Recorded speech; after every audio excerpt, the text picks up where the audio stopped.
সাহাবায়ে কেরামদের মধ্যে বসে তারা আলোচনা করেন। একজন বলেন আদমুস সফিউল্লাহ, অনেক মর্যাদাশীল একজন নবী, যিনি হলেন সফিউল্লাহ। এরপরে আরেকজন সাহাবী বলেন ইব্রাহিম আলাইহিস সালামও অনেক মর্যাদাশীল নবী, তিনি হলেন ইব্রাহিম ও খলিলুল্লাহ। আরেকজন বলেন মুসা আলাইহিস সালাম হলেন কালিমুল্লাহ, আল্লাহর সাথে কথা বলতেন। আরেকজন বলেন ঈসা আলাইহিস সালাম হলেন রূহুল্লাহ, ঈসা আলাইহিস সালাম রূহুল্লাহ। আল্লাহর হাবিব এই সব কথাগুলা শোনার পরে নবীজির সামনে আসলেন। ও আমার সাহাবীরা, তোমরা যা যা বলেছো আমি সব শুনেছি এবং তোমরা আশ্চর্যান্বিত হয়েছ সেটাও আমি বুঝতে পেরেছি।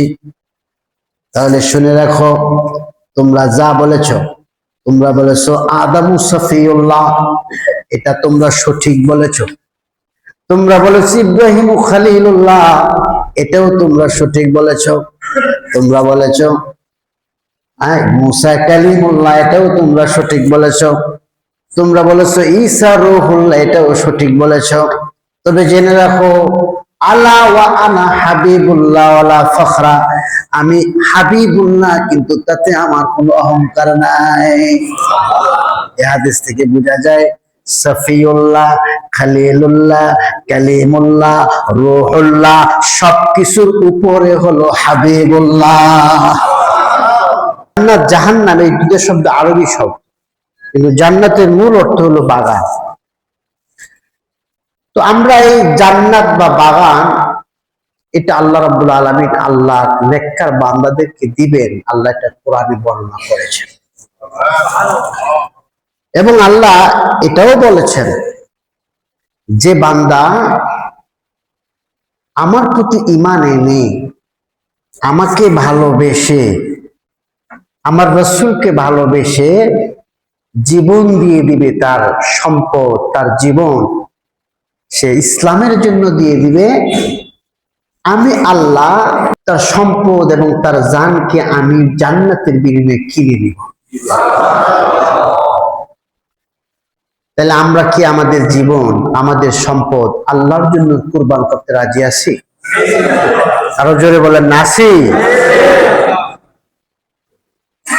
আল্লাহর জন্য কুরবান করবেন, আল্লাহকে ভালোবাসেন, তার প্রমাণ হলো আল্লাহর প্রতি ঈমান আনা এবং আমল করা। এজন্য আল্লাহ বলেছেন জান্নাত তাদের জন্য যারা ঈমান আনে ও আমিলুস সালিহাত, এবং কি করে নেক আমল করে। আমরা গত জুমায় 3টা নেক আমলের কথা বলেছিলাম, মনে আছে? কয়টা? 3টা নেক আমল করলে আল্লাহ পাক কি দিবে? কথা বলেন না, কি দিবে? জান্নাত। একটা হলো আতঈমিত, তো অপরকে খাবার খাওয়ানো, আত্মীয়তার সম্পর্ককে রক্ষা করা। 3 নাম্বার হলো রাত্রে নামাজ পড়া যখন মানুষ ঘুমায়। আল্লাহর হাবিব বলেন তাদখুলুল জান্নাতা বিসালাম, নিরাপদে তুমি জান্নাতে চলে যাবে। আজকে আবার 4টা আমল আপনাদেরকে বলবো। একদিন আল্লাহ রাসূল সাল্লাল্লাহু আলাইহি ওয়াসাল্লাম সাহাবীদেরকে বললেন, ও আমার সাহাবীরা, তোমরা আজকে সকালটা রোজাদার অবস্থায় কে অতিক্রম করেছো? কে রোজাদার অবস্থায় সকালটা অতিক্রম করেছো, মানে তুমি রোজা রেখেছো আজকে? তখন হযরতে আবু বকর বললেন আমি। আবার আল্লাহ রাসূল দ্বিতীয় প্রশ্ন করলেন, আজকে কে জানাজার নামাজ পড়েছো? হযরতে আবু বকর বললেন আমি জানাজার নামাজ পড়েছি। তৃতীয় প্রশ্ন করলেন আল্লাহর রাসূল, আজকে কে মিসকিনকে, দরিদ্রকে দান করেছো কে? তখন আবু বকর বললেন আমি। বলেন না সুবহানাল্লাহ। 4 নাম্বার আবার আল্লাহর রাসূল জিজ্ঞাসা করলেন, আজকে অসুস্থ ব্যক্তির সেবা করেছো কে? আবু বকর রাদিয়াল্লাহু তাআলা আনহু বললেন আমি ইয়া রাসূলুল্লাহ। আল্লাহ রাসূল ঘোষণা দিয়ে দিলেন, এই চারটা আমল যার মধ্যে পাওয়া যাবে সে জান্নাতে যাবে। চারটা আমল, এক নাম্বার আমল হলো রোজা রাখা, নফল রোজা। ফরজের পরে আমলগুলা মনে রাখবেন। আপনি শুধু এই আমল করবেন কিন্তু নামাজ পড়বেন না, ফরজ রোজা রাখবেন না, হজ করবেন না, যাকাত দিবেন না, এই কথা বলা হয় নাই। আগে ফরজ গুলো ঠিকঠাক মতো আদায় করতে হবে, তারপরে নফল ইবাদত। নফল ইবাদতের এক নাম্বার আবু বকর যে আমলটা করেছিলেন সেটা হলো রোজা রাখা। আর এরপরে দুই নাম্বার আমলটা হলো জানাজা নামাজের শরীক হওয়া। এক ব্যক্তি মারা গেলে আরেক মুসলমান জানাজায় শরীক হওয়া মুসলমানের জন্য দায়িত্ব এবং কর্তব্য, এবং আল্লাহ তাবারক ওয়া তাআলা এর বিনিময়ে সওয়াব দিবে কি দিবে না? রাসূলুল্লাহ বলেছেন, যে ব্যক্তি জানাজার নামাজ পড়বে তাকে 1 কিরাত সওয়াব দেওয়া হবে। 1 কিরাত মানে হলো উহুদ পাহাড়ের মতো সমান সওয়াব। আল্লাহ রাসূল বলেন, যদি কেউ জানাজার পরে দাফন কাফনের শরীক হয় তাহলে তাকে 1 কিরাত 2 কিরাত সওয়াব দেওয়া হবে। 3 নাম্বার আমল হলো গরিব মিসকিনকে দান করা, খাবার খাওয়ানো। 4 নাম্বার আমল হলো অসুস্থ ব্যক্তিকে দেখতে যাওয়া, সেবা করা, খোঁজ খবর নেওয়া। এই 4টা আমল যারা ঠিক মতো করবে, রাসূলুল্লাহ বলেন 4 আমল যার মধ্যে পাওয়া যায় ওই ব্যক্তি জান্নাতে যাবে। তাহলে আমরা 4টা আমল করতে রাজি আছি? আওয়াজ আসতে হয়েছে, রাজি আছি? আজকে আমরা জানবো জান্নাতে সর্বপ্রথম কে যাবে। আজকে আমরা জানবো জান্নাতের সর্বপ্রথম খাবার, এবং আজকে আমরা জানবো কিভাবে দয়াল নবীর সাথে জান্নাতে থাকা যায়। বলেন সুবহানাল্লাহ। এই 3টা জিনিস প্রথমে আমরা জানবো জান্নাতে কে যাবে। তিরমিজির লম্বা হাদিস, সাহাবায়ে কেরাম আলোচনা করতেছেন। হযরতে রাসূল কারীম নূরে মুজাসসাম সাল্লাল্লাহু আলাইহি সাল্লাম তিনি উপস্থিত নাই, কিন্তু তিনি শুনতেছেন আলোচনা। সাহাবায়ে কেরামদের মধ্যে বসে তারা আলোচনা করেন। একজন বলেন, আদম সফিউল্লাহ, অনেক মর্যাদাশীল একজন নবী, যিনি হলেন সফিউল্লাহ। এরপর আরেকজন সাহাবী বলেন, ইব্রাহিম আলাইহিস সালাম অনেক মর্যাদাশীল নবী, তিনি হলেন ইব্রাহিম ও খলিলুল্লাহ। আরেকজন বলেন মুসা আলাইহিস সালাম হলেন কালিমুল্লাহ, আল্লাহর সাথে কথা বলতেন। আরেকজন বলেন ঈসা আলাইহিস সালাম হলেন রূহুল্লাহ, ঈসা আলাইহিস সালাম রূহুল্লাহ। আল্লাহর হাবিব এই সব কথাগুলা শোনার পরে নবীজির সামনে আসলেন। ও আমার সাহাবীরা, তোমরা যা যা বলেছ আমি সব শুনেছি, এবং তোমরা আশ্চর্যান্বিত হয়েছ সেটাও আমি বুঝতে পেরেছি। তাহলে শুনে রাখো, তোমরা যা বলেছ, তোমরা বলেছ আদমু সফিউল্লাহ, এটা তোমরা সঠিক বলেছ। তোমরা বলেছ ইব্রাহিম খলিলুল্লাহ, এটাও তোমরা সঠিক বলেছ। তোমরা বলেছ মুসা কালিমুল্লাহ, এটাও তোমরা সঠিক বলেছ।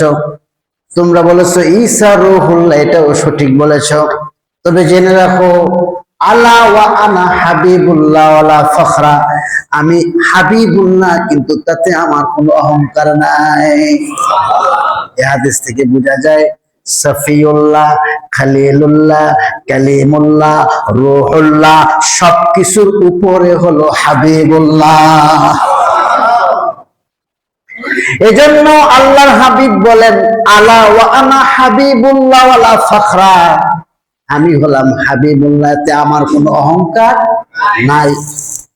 এরপর আল্লাহ রাসূল বলেন, ওয়া আনা হামিলু লিওয়াইল হামদি ইয়াউমাল কিয়ামাতি ওয়ালা ফখরা, আমি কিয়ামতের দিন প্রশংসার যে পতাকা থাকবে আমার হাতে সেই পতাকা থাকবে। তাহতাহু আদম,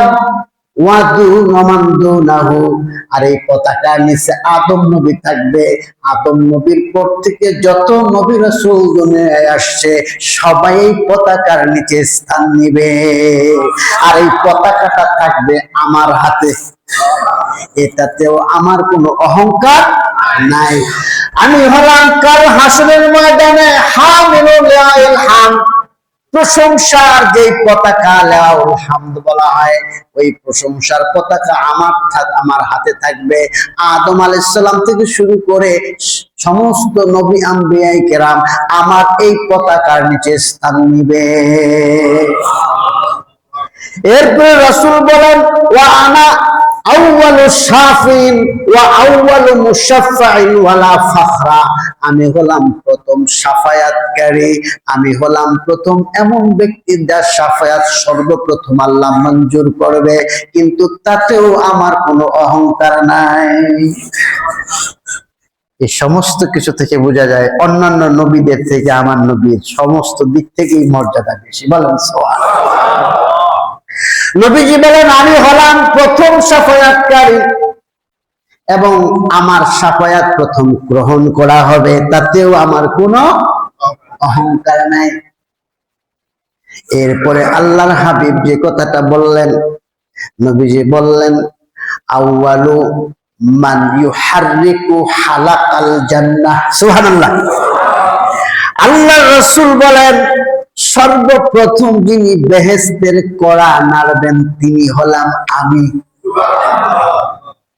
অন্যান্য হাদিসে আসছে নবীজি বলেন আমি যখন বেহেশতের দরজার মধ্যে টোকা দিব, কড়া নাড়বো, দরজা খুলে দেওয়া হবে, এরপরে বলা হবে আপনি কে? নবীর পরিচয় দেওয়ার পরে বলবে আমাদেরকে আদেশ করা হয়েছে আপনি ছাড়া আর কারো জন্য যেন দরজা না খুলি। সর্বপ্রথম আপনার জন্য দরজা খুলতে বলছে, বলেন না সুবহানাল্লাহ। বেহেশতের সর্বপ্রথম বেহেশতের কড়া নাড়বে আমার নবী, সর্বপ্রথম বেহেশতের মধ্যে প্রবেশ করবে আমার নবী। এমন নবীর উম্মত আমরা, বলেন না সুবহানাল্লাহ। নবীজি বলেন সর্বপ্রথম কড়া নাড়বো আমি এবং আমার জন্য বেহেশতের দরজা আল্লাহ খুলে দিবে। আমি বেহেশতের মধ্যে আমার ফুকারা উম্মতি, আমার উম্মতের যারা দরিদ্র, ওই আমার দরিদ্র উম্মত গুলা নিয়ে আমি জান্নাতে যাব। শাফিউল মুজনিবিন গুনার দিকে চেয়েও না, আমি যে অধমতি আমায় ভুলে যেও, আমায় ভুলে যেও ও গো মদিনাওয়ালা, আমায় ছেড়ে যেও না, আমি যে অধমতি আমায় ভুলে যেও না, আমায় ভুলে যেও না ও গো মদিনাওয়ালা, আমায় ছেড়ে যেও না, আমি যে অধমতি আমায় ভুলে যেও না, আমায় ভুলে যেও না। এজন্য উম্মতের গুনাহগার যারা তাদের জন্য নবী বলেছেন শাফাতি মিন আহলিল কাবায়ের মিন উম্মতি, আমার শাফায়াত হলো আমার কবিরা গুনাহকারী উম্মতের জন্য। তাহলে দয়াল নবী বলেন আমি প্রথম জান্নাতের কড়া নাড়বো, আর জান্নাতে আমি প্রথম আমার আল্লাহ আমাকে প্রবেশ করাবেন। আমি আমার দরিদ্র উম্মত, নবী ধনী উম্মত কন্যাই, নবী হাদিসের মধ্যে বলেছেন আমার দরিদ্র উম্মত। কোন কোন বর্ণনায় আছে নবীজি বলেছেন যে আমি আমার মুহাজিরের মধ্য থেকে দরিদ্র 10 জনকে নিয়ে আমি জান্নাতে যাব। এই জন্য দরিদ্র কিন্তু নবীর কাছে যারা, নবী বলেন আমি আমার এই দরিদ্র উম্মতদেরকে নিয়ে জান্নাতে যাব। এরপরে নবীজি লাস্ট একটা কথা বলেছেন, সেটা হলো আমি হলাম সৃষ্টির শুরু থেকে শেষ পর্যন্ত সকলের মধ্যে সর্বশ্রেষ্ঠ। আনা আউয়ালুল আনা আকরামুল আউয়ালিনা ওয়াল আখিরিন, আমি হলাম আকরামুল আউয়ালিন এবং আখিরিন, সৃষ্টির শুরু থেকে শেষ পর্যন্ত সবার মধ্যে সর্বশ্রেষ্ঠ হলাম আমি, তাতেও আমার অহংকার নাই। তাহলে হাদিস থেকে আমরা বুঝলাম সর্বপ্রথম জান্নাতের কড়া নাড়বেন এবং জান্নাতে প্রবেশ করবেন আহমদ মুজতবা মুহাম্মদ মুস্তাফা রাসূলুল্লাহ সাল্লাল্লাহু। আল্লাহর হাবিবের কাছে ইহুদিদের একজন নাম হলো আব্দুল্লাহ ইবনে সালাম। কি নাম? আব্দুল্লাহ ইবনে সালাম। হাদিস খানা হযরতে আনাস থেকে বর্ণিত, বুখারীর হাদিস। আব্দুল্লাহ ইবনে সালাম নবীজির কাছে আসলেন। তিনি বলেন, আমি দয়াল নবীজিকে 3টা প্রশ্ন করব, এই 3টা প্রশ্নের উত্তর নবী ছাড়া কেউ দিতে পারে না। 3টা প্রশ্ন করব, যদি তিনি সত্য নবী হয়ে থাকেন 3টা প্রশ্নের জবাব দিতে পারবেন, কারণ এই 3টা প্রশ্নের জবাব নবী ছাড়া অন্য কেউ দিতে পারে না। 1 নম্বর প্রশ্ন হলো, মা আউয়ালু তাআমি আহলিল জান্নাহ ইয়াকুলুহু আহলুল জান্নাহ, সর্বপ্রথম জান্নাতের অধিবাসীদের প্রথম খাবার কি হবে? 2 নম্বর প্রশ্ন, কিয়ামতের সর্বপ্রথম আলামত কোনটি? কিয়ামতের সর্বপ্রথম আলামত কোনটি? 3 নম্বর প্রশ্ন হলো, সন্তান যখন হয় কেউ মায়ের মতো দেখা যায়, কাউকে বাবার মতো দেখা যায়, এটার কারণ কি? বলেন না সুবহানাল্লাহ।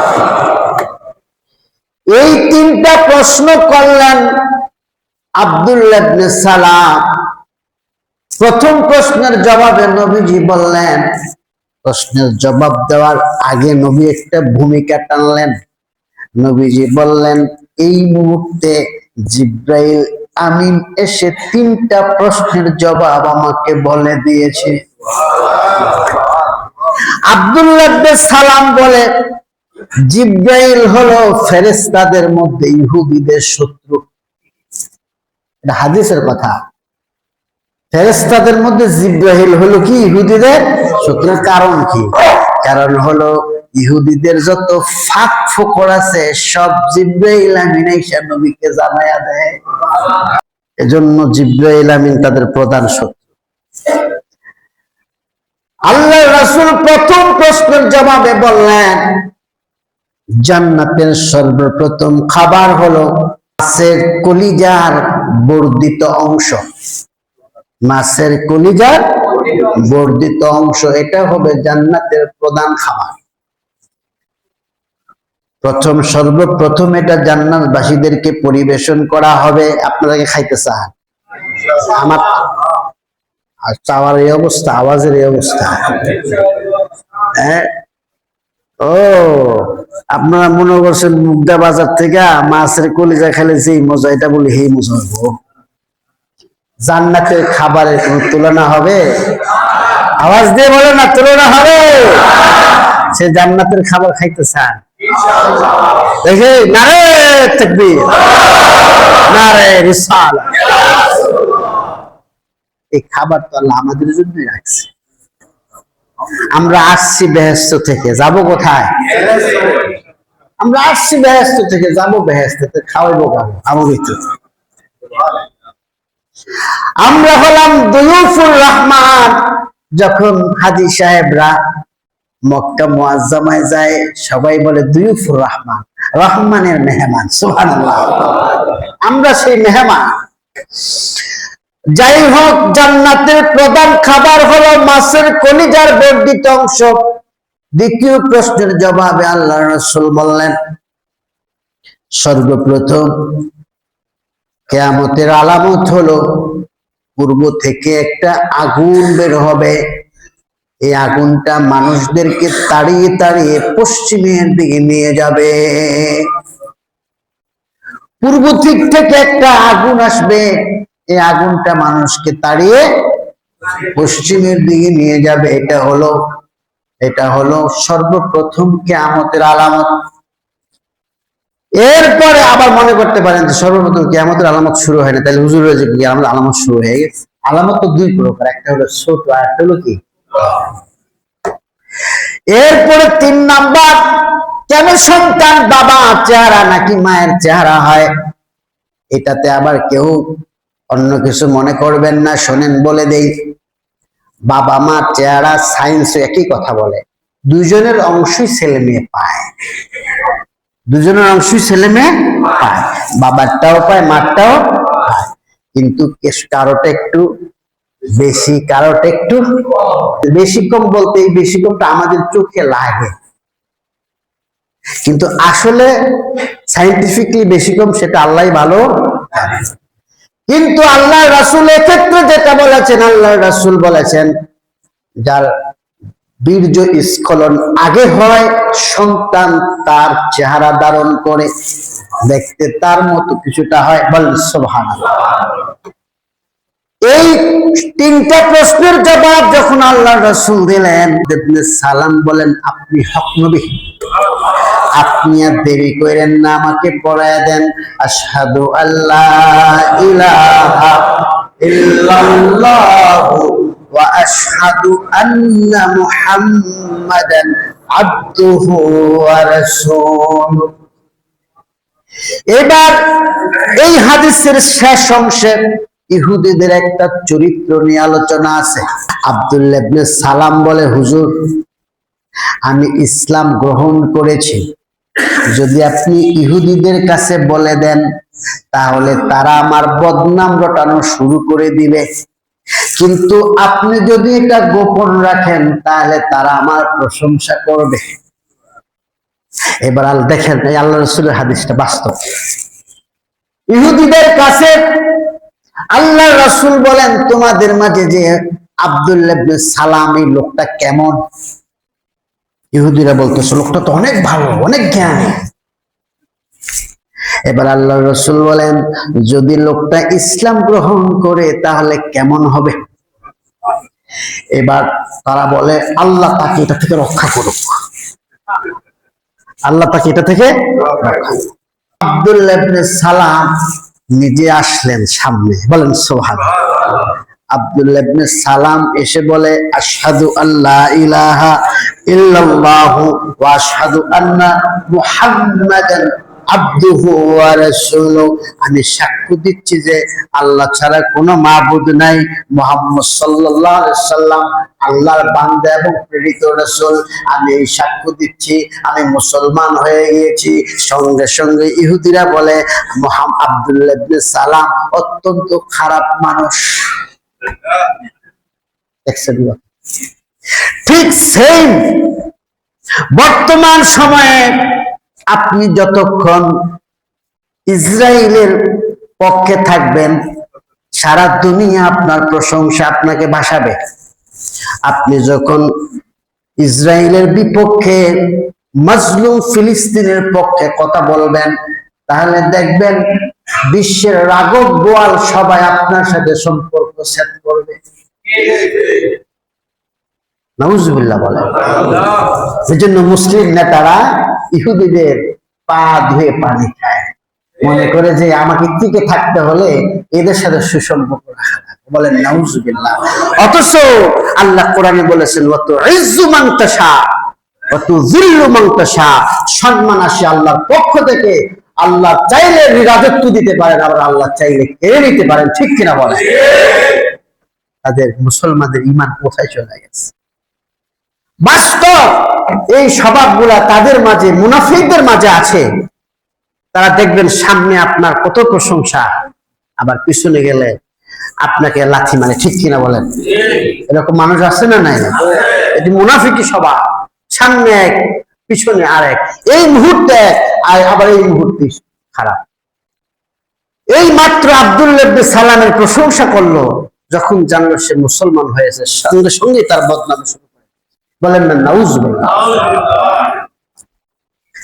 তাহলে আমরা জেনে গেলাম জান্নাতের প্রথম খাবার কি, জান্নাতে প্রথম কে কড়া নাড়বে, জেনেছে কিনা? এবার আমরা জানবো দয়াল নবীর সাথে আমরা জান্নাতে কেমনে থাকতে পারি। থাকতে চান?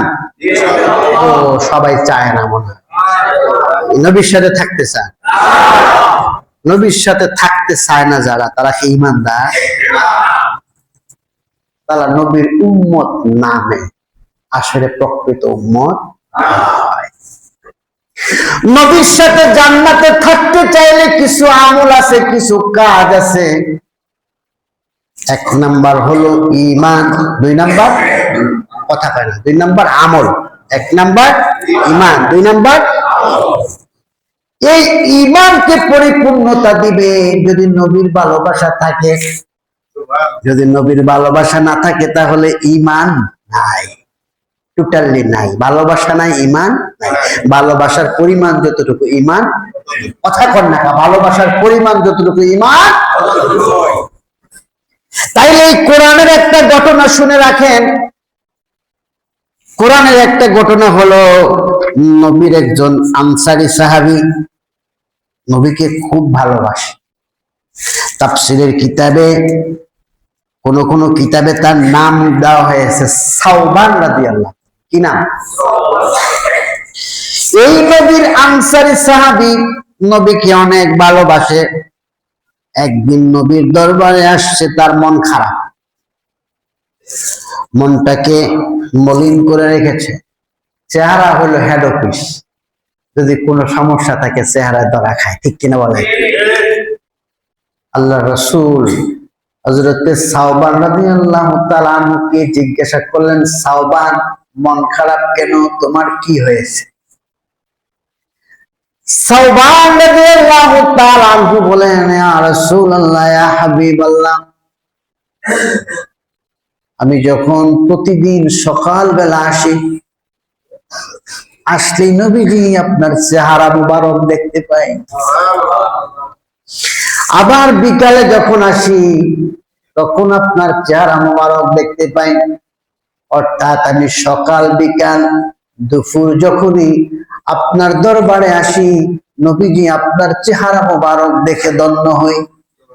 কিন্তু ইয়া রাসূলুল্লাহ, কাল হাসরের ময়দানে আপনি তো নবী, আপনি তো রাহমাতুল লিল আলামিন, আপনি তো নবীদেরও নবী, আপনার শান অনেক উচ্চ থাকবে, আপনার স্থান অনেক উচ্চ থাকবে, আপনি জান্নাতে উচ্চ মাকামে থাকবেন। সেখানে আমি তো সেই স্থানে যাইতে পারবো না, আপনার সাথে তো আমার দেখা হবে না।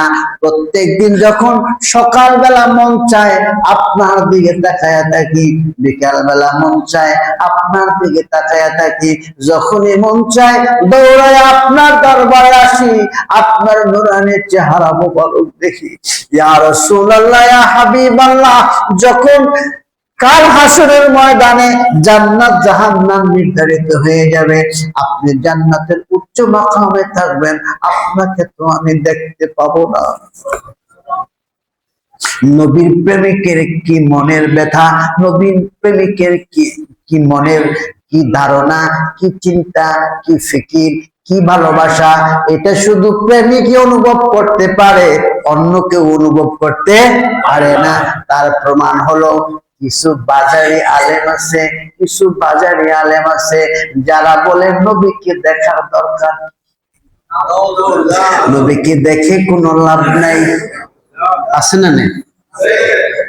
নবীকে দেখলেও কিছু হবে না, কোনো লাভ নাই, এমন বক্তা বাংলাদেশের জমিনে আছে না নাই? কিন্তু নবীর সাহাবী কি বলেছে, তাফসীরের কিতাব খুলে দেখো, সূরা নিসার 69 নম্বর আয়াত। কত নাম্বার? 69 নাম্বার আয়াতের ব্যাখ্যা খুলে দেখো। হযরতে সাওবান বলে, ইয়া রাসূলুল্লাহ, সকালবেলা আপনাকে দেখি মনে শান্তি পাই, বিকালে দেখি শান্তি পাই, কিন্তু যখন জান্নাতে আপনি চলে যাবেন তখন তো আপনাকে দেখবো না। এই মন খারাপ নিয়ে বসে আছেন, নবীজি অপেক্ষা করতেছেন। আরে নবীর কাছে এমন কথা বলছে, আমি এখন তাকে কি জবাব দিয়ে সন্তুষ্ট করব? নবীজিও অপেক্ষা করতেছিলেন। এমন সময় আমার আল্লাহ বলেন, ও জিবরাইল, দেরি করো না, আমার বন্ধুরে এই সূরা নিসার 69 নাম্বার আয়াতটা শোনায়া দাও। ومن يطع الله والرسول فأولئك مع الذين أنعم الله عليهم من النبيين والصديقين والشهداء والصالحين وحسن أولئك رفيقا بل سبحان الله আল্লাহ রাসূল জানিয়ে দিলেন, ও সাওবান, তুমি টেনশন করো না, চিন্তা করো না, তুমি জান্নাতের যে জায়গায় থাকো, আমি রাসূল যত উচ্চ মাকামে থাকি না কেন, তুমি যেহেতু রাসূলকে ভালোবাসো, রাসূলের অনুসরণ করো, তুমি যখন জান্নাতে যাইবা তুমি নবীজির দিদার পেয়ে যাবা, তুমি নবীর সাথে থাকতে পারবা, তুমি যখন নবীকে দেখতে চাইবা জান্নাতে তোমার নবী তোমার সামনে থাকবে। এই আয়াতের মধ্যে বলছো মাইয়ুতিইল্লাহ ওয়া রাসূল, যে রাসূল এবং আল্লাহ, আল্লাহ এবং রাসূলের অনুসরণ করবে, উলাইকা মাআল্লাযিনা আনআমাল্লাহু আলাইহিম মিনান নাবিয়্যিন ওয়াস সিদ্দিকিন ওয়াস শুহাদা ওয়াস সালিহিন। আপনি সলিহিনদের কথাও আছে, আউলিয়া কিরামের সাথেও থাকতে পারবেন। সুবহানাল্লাহ। এই কোরআনের আয়াত এবং সরাসরি বুখারী মুসলিমের হাদিস। ব্যক্তি এসে বলল, মাতাসা, কখন কিয়ামত হবে?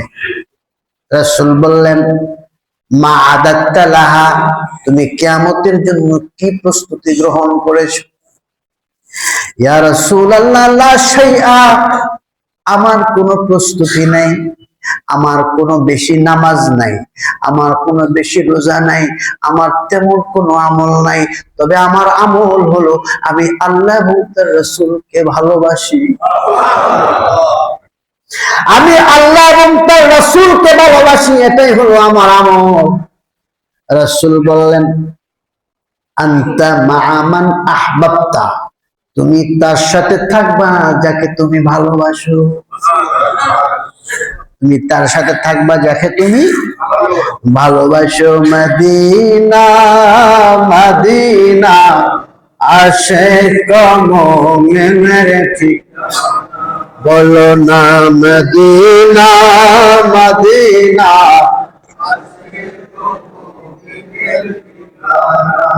হায় হায় মদিনা মদিনা আশিক মুমিনের ঠিকানা।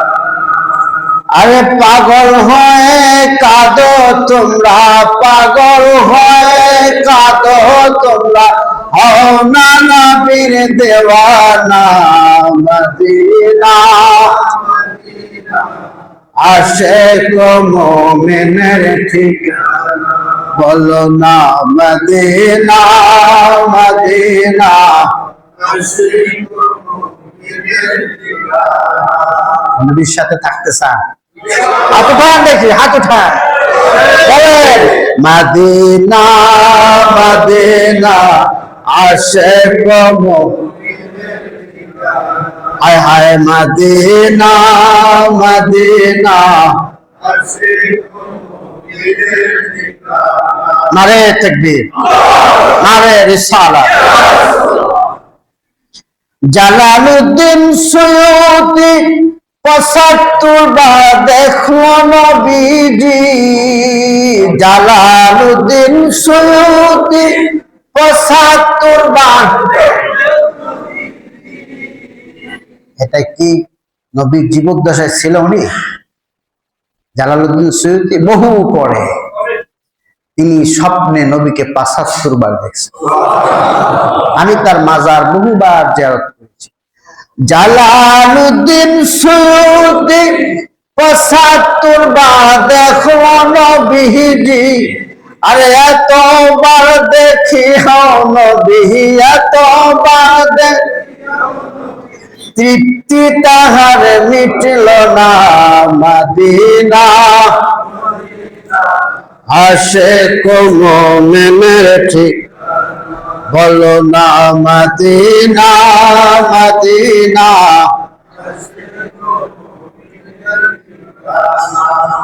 আল্লাহ রাসূল যখন এই হাদিস খানা বলে দিলেন, আনতা মা'a মান আহবাবতা, তুমি তার সাথে থাকবা যাকে তুমি ভালোবাসো। হযরতে আনাস রাদিয়াল্লাহু তাআলা আনহু বলেন, আমরা কোনোদিন এত খুশি হই নাই যে ততদিন পর্যন্ত এই হাদিস খানা শুনি নাই। যেদিন এই হাদিস খানা শুনেছি সেদিন সবচেয়ে বেশি খুশি হয়েছি। এই হলো নবীর সাহাব। এবার দয়াল নবীর আরেকটা হাদিস বলে আলোচনা শেষ করব। দয়াল নবীর আরেকটা হাদিস বলবো। দয়াল নবী আরেকটা আমল দিয়ে গেছেন, ওই আমলটা করলে নবীর সাথে থাকতে পারবেন। নবীজি বলেন, আনা ওয়া কাফিলুল ইয়াতীমি ফিল জান্নাহ। এই যে নবীর হাত মোবারক, এইবারে দুইটা আঙ্গুল, এটাকে বলে সাব্বাবা, এটাকে বলে উস্তা। নবী দুইটা আঙ্গুল এইভাবে রাখছেন, মাঝখানে একটু ফাঁক, দুইটা আঙ্গুলের সমান্তরাল, যখন মাঝখানে একটু ফাঁক। নবীজি বলেন, আনা ওয়া কাফিলুল ইয়াতীমি ফিল জান্নাহ, আমি এবং এতিমের রক্ষণাবেক্ষণকারী এইভাবে জান্নাতে থাকবো। আমি এবং এতিমের রক্ষণাবেক্ষণকারী, এজন্য এতিমের দায়িত্ব নেবেন, পারবেন? এতিমের দায়িত্ব নেবেন, যাদের সম্পদ আছে যে কোন একটা এতিমের দায়িত্ব নেবেন। আল্লাহ রাসূল বলে দিয়েছেন, আমি এবং কাফিলুল ইয়াতীম এইভাবে দুইজনে জান্নাতে থাকবো। এবার যদি নবীর সাথে জান্নাতে থাকতে চান, এতিমদেরকে ভালোবাসবেন, এতিমদেরকে সাহায্য করবেন। এতিমদেরকে সাহায্য করলে অনেক সওয়াব, এর চেয়ে বড় সওয়াব নাই। নবীজি বলেছেন, আমার সাথে জান্নাতে থাকবা। আর এতিমের মাল ভক্ষণ করলে কি হবে? ইন্নামা ইয়াকুলুনা ফি বুতুনিহিম নারা। আল্লাহ কোরআনে বলেছেন যে এতিমের মাল ভক্ষণ করবে সে যেন এতিমের মাল খেলো না, সেজন্য এতিমের সম্পদ ভোগ করে নাই, সে ভোগ করছে জাহান্নামের আগুনগুলা। সে এতিমের মাল ভক্ষণ করেছে, তার মানে এতিমের মাল ভক্ষণ করে নাই, সে জাহান্নামের আগুনগুলা ভক্ষণ করেছে, জাহান্নামের আগুনগুলা খেয়েছে।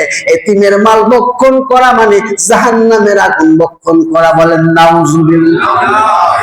এরকম লোক আছে না নাই? এতিমখানার যিনি প্রধান হন, যিনি এতিমের দায়িত্ব পালন করেন, তিনি যেমনি ভাবে নবীর সাথে জান্নাতে থাকবেন, আবার উল্টাটা করলে জাহান্নামের মধ্যে যাওয়া লাগবে কিনা? বলেন না নাউজুবিল্লাহ। এরপরে আরো একটা নসিহত করি, যারা অসহায়, বিশেষ করে বিধবা, মিসকিন, এই গরিব মানুষদের সাথে থাকবেন, তাদেরকে সাহায্য সহযোগিতা করবেন। আল্লাহর রাসূল বলেছেন, যারা বিধবা, যারা অসহায়, যারা মিসকিন, তাদেরকে যতক্ষণ পর্যন্ত আপনি সাহায্য করবেন, যতক্ষণ আপনি যুদ্ধের ময়দানে যুদ্ধ করতেছেন, যতক্ষণ আপনি জিহাদের ময়দানে যুদ্ধ করেন, এই যুদ্ধের ময়দানে যুদ্ধ করা অবস্থায় আপনি যেমনি মুজাহিদ সওয়াব পাইতেছেন, ঠিক তেমনি ভাবে গরিব মিসকিন বিধবাকে যতক্ষণ সাহায্য করেন ততক্ষণ আপনি মুজাহিদ। অনুরূপভাবে দয়াল নবী বলেছেন, যে ব্যক্তি বিধবা, অসহায়, মিসকিনকে সাহায্য করবে, সে হলো ওই নামাজির মতো যে শুধু নামাজ পড়ে ঘুমায় না, নামাজ পড়ে ঘুমায় না, ওই নামাজির মতো যতক্ষণ বিধবা মিসকিনকে সাহায্য করতে থাকে ততক্ষণ পর্যন্ত সে নামাজের মধ্যে যেন থাকে। আবার নবীজি বলেছেন শুধু তাই নয়, যে ব্যক্তি নফল রোজা রাখতেই থাকে, নফল রোজার মাঝখানে ব্রেক করে না, রোজা ভাঙে না, শুধু নফল রোজা রাখে, এমন ব্যক্তির মতো যে ব্যক্তি অসহায় বিধবাকে সাহায্য করতে থাকে, সে ব্যক্তি ওই রোজা পালনকারীর মতো, ওই নামাজ পালনকারীর মতো। চিন্তা করছে? বিধবা অসহায়কে সাহায্য যতক্ষণ আপনি করবেন, ততক্ষণ আপনি ওই নামাজি ব্যক্তির মতো, ওই রোজাদার যে নামাজ ছাড়ে না, রোজা ছাড়ে না, এবং ওই মুজাহিদের মতো যিনি সবসময় জিহাদের ময়দানে জিহাদ করতেছে, আপনি তার মতো। বলেন না সুবহানাল্লাহ। এজন্য আজকের যে আমলের কথাগুলো বললাম, প্রথমে 4টা আমলের কথা বলেছি, এরপরে নবীর ভালোবাসার কথা বলেছি, তারপরে লাস্টে 2টা আমল, একটা হলো এতিম, আর 2য় নাম্বার হলো বিধবা অসহায় কে সাহায্য করা। আল্লাহ যেন এগুলো আমল করার তৌফিক দান করেন। এবার